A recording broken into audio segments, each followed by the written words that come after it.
பாருங்க, அந்த அருவி தான். அந்த அருவிக்கு வந்து பார்த்தீங்கன்னா பைக் அலோடு இல்லை. இது ப்ரைவேட் ஃபால்ஸ்னு சொல்லி உள்ளே யாரும் அலோவ் பண்ண மாட்டேங்கிறாங்க. கெஞ்சி கூத்தாடி போயிட்டு நிற்கிறோம். சுற்றியும் பாருங்கள், எல்லா பக்கமும் இயற்கை தான்.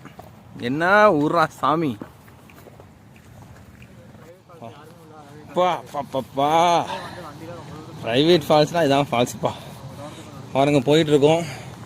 இந்த இடத்துல பார்த்தீங்கன்னா ரோடே கிடையாது, டூ வீலர் அலோடு கிடையாது. ஒரு 3 கிலோமீட்டருக்கு அந்தாண்டி வண்டியை நிறுத்திட்டு இது வந்துடணும். சவுண்டு கேட்குதுங்களா?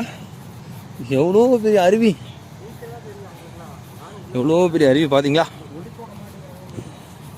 அருவி பக்கத்துலேயே போக முடியாது. ஒரு 500 மீட்டர் டிஸ்டன்ஸ் இருந்தால் தான் அருவி பார்க்க முடியும்.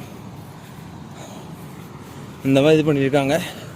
மேக்ஸிமம் இந்த அருவி யாருக்கும் இங்கே தெரியாது. அடுக்கு அங்கே காலையில் டிஃபன் சாப்பிட்ட இடத்துல அந்த அக்கா சொன்னாங்க.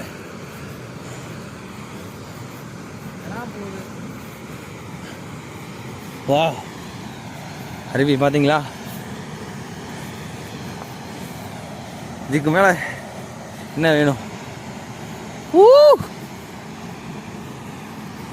அருவி என்னமா இருக்கு பார்த்துக்கோங்க.